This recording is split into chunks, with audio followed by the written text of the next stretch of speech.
Tertinggal 2 poin dari pimpinan klasemen sementara Liverpool, sanggupkah juara bertahan Manchester City melewati Liverpool? Atau Liverpool akan berlari sendirian di depan meninggalkan kompetitornya termasuk Arsenal dan juga Chelsea?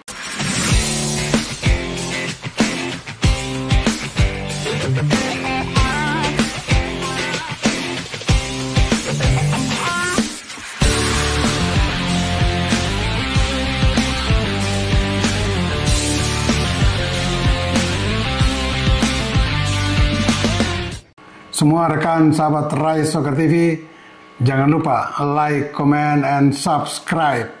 Panasnya Liga Inggris di pekan ini kembali akan membangkitkan adrenalin kita, emosi kita, terutama mereka yang mengagumi Liverpool, Manchester City, Arsenal, 3 tim yang sementara ini bisa dikatakan bakal meraih gelar musim ini.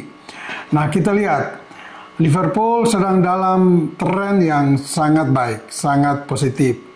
Tidak demikian dengan juara bertahan Manchester City dan juga Arsenal. Tetapi ada tim lain yang mulai menyodok ke depan, yaitu Nottingham Forest yang saat ini menduduki peringkat ketiga. Ini termasuk kejutan. Nottingham Forest ada di bawah Liverpool dan Manchester City dengan 19 poin dari semua tim yang sudah memainkan 10 pertandingan. Sementara peringkat keempat ada Chelsea dan kelima Arsenal dengan poin 18. Liverpool di atas dengan poin 25, diikuti Manchester City di posisi kedua dengan poin 23. Nah, tim-tim papan atas ini akan memainkan pertandingan pada hari Minggu esok, ya. Paling tidak dimulai dengan Minggu dini hari, di mana Brighton City atau Brighton and Hove Albion akan menjamu Manchester City pukul 00.30 Minggu dini hari waktu Indonesia bagian Barat. Diikuti dengan pertandingan Liverpool menjamu Aston Villa pada pukul 03.00. Nah, kemudian ada di Minggu pukul 23.30 waktu Indonesia Barat, Chelsea menjamu Arsenal. Kalau melihat 3 pertandingan ini, maka saya boleh katakan peluang menang lebih besar ada pada Liverpool, ya. Karena tidak saja mereka dalam kondisi on fire, tren yang bagus, tetapi lawan mereka Aston Villa yang pada pekan ke-1 sampai ke-7 sangat bagus, namun belakangan ini di 3 pekan terakhir mulai menurun penampilannya. Itu termasuk keterlibatan Aston Villa di Liga Champions, juga Liverpool, Manchester City, Arsenal. Sementara Chelsea ada di Conference League. Kalau kita bicara pertandingan Liverpool dan Aston Villa, maka di Liverpool sendiri menarik setelah pergi Jurgen Klopp dan hadirnya Arne Slot. Ada satu tren yang dilakukan oleh Arne Slot terhadap susunan pemain timnya atau formasi timnya. Terutama yang menarik, Slot mulai memberikan kepercayaan yang lebih kepada pemain asal Belanda, yaitu Cody Gakpo. Pemain ini ketika Liverpool dipegang oleh Jurgen Klopp lebih banyak dicadangkan. Dia lebih memprioritaskan pemain asal Kolombia, Luis Diaz. Ya, boleh dikatakan Luis Diaz juga tidak jelek-jelek sekali. Namun Slot datang sedikit memberikan peluang lebih banyak kepada Cody Gakpo. Dan ini Gakpo bisa membuktikan kepercayaan Slot kepada dia dengan beberapa kali mencetak gol-gol yang sangat spektakuler, terutama dalam pertandingan melawan Brighton and Hove Albion. Namun pada hari Minggu esok kemungkinan Gakpo masih dicadangkan. Hanya yang mau saya katakan, dengan memberikan kepercayaan lebih kepada Gakpo di lini depan Liverpool, ini semakin mempertajam lini depan Liverpool karena ada 4 pemain sana yang memiliki ketajaman dan naluri mencetak gol yang sangat baik. 3 lainnya yaitu selain Gakpo ada Luis Diaz, ada juga Muhammad Salah, ya, dan Darwin Núñez. Keempat pemain ini memang sangat menakutkan bagi pertahanan lawan, dan itu memang mereka selalu memperlihatkan itu, ya, baik untuk pertahanan lawan maupun untuk ketajaman keempat pemain Liverpool ini. Dan khusus keempat pemain Liverpool ini, mereka selalu tampil optimal di setiap laga yang dipercayakan oleh Slot kepada mereka.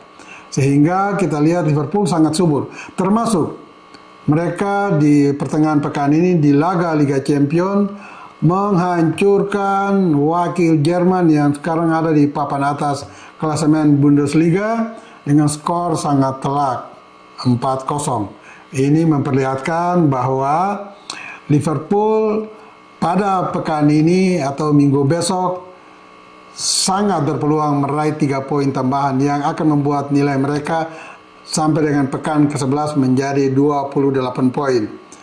Ini kebalikan dari Manchester City. Pekan lalu di Liga Inggris Manchester City disikat oleh Bournemouth.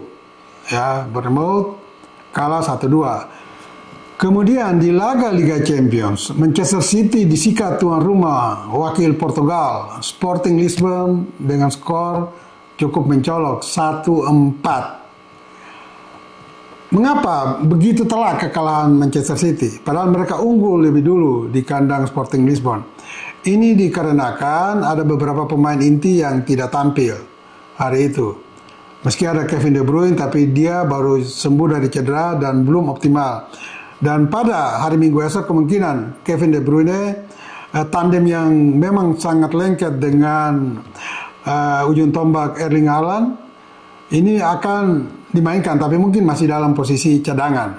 Pemain-pemain lainnya semua dalam keadaan fit, kecuali pemain asal Argentina, Rodri, yang masih cedera, sementara yang lain-lain semua bisa ditampilkan. Dan ya tentu pendukung Manchester City berharap tim kesayangannya bisa meraih poin di kandang Brighton pada minggu malam esok. Namun Manchester City juga harus waspada betul, karena Brighton ini tim kejutan juga. Dia sudah bisa mengalahkan beberapa tim besar lainnya. Sehingga kalau Manchester City tidak hati-hati, maka mereka akan terpeleset. Dan kalau kehilangan poin di kandang Brighton, maka ini memuluskan Liverpool untuk berlari sendirian di papan atas atau peringkat pertama meninggalkan Manchester City, dan ini akan sulit dikejar nantinya oleh Manchester City karena kesibukan yang mereka akan hadapi di Liga Champions. Sedangkan bagaimana Chelsea dan Arsenal? Chelsea dan Arsenal yang baru memainkan pertandingan pada Minggu pukul 23.30 ini juga bakal menyajikan partai yang menarik bagi kita semua kalau kita memang penggemar Liga Inggris. Kedua tim ini boleh dikatakan mendapat hasil berbeda ketika mereka terlibat di kegiatan antar klub Eropa. Chelsea yang bermain di Conference League bisa meraih kemenangan atas lawannya, ya, dengan skor yang cukup besar, yaitu FC Noah 8-0. Ya, sementara hasil berbeda dipetik oleh Arsenal, kalah dari Inter Milan dengan skor 0-1 di Liga Champions. Nah, di Liga Inggris sendiri, Arsenal pun minggu lalu kalah dengan skor yang sama 0-1 dari tuan rumah Newcastle United. Sementara hasil berbeda dipetik Chelsea ketika menjadi tamu bagi Manchester City pekan lalu. Chelsea mendapat 1 poin lewat skor imbang 1-1. Tapi kalau melihat kondisi untuk pertandingan minggu esok antara kedua tim, maka saya lebih mengunggulkan Chelsea untuk bisa meraih kemenangan atas Arsenal. Dengan catatan, kalau Arsenal tidak segera membangkitkan atau memulihkan kepercayaan diri mereka untuk tampil lebih baik dibandingkan dari 2 pertandingan yang diselesaikan pekan lalu dan pertengahan pekan ini. Nah, kalau Arsenal bisa kembali pulih dari kepercayaan dirinya, maka mereka bisa meraih 3 poin. Kalau tidak, sangat sulit bagi mereka untuk bisa mengalahkan Chelsea di Stamford Bridge. Dan bagi semua rekan sahabat Rai Soccer TV, ingat, bola itu bulat. Giring terus!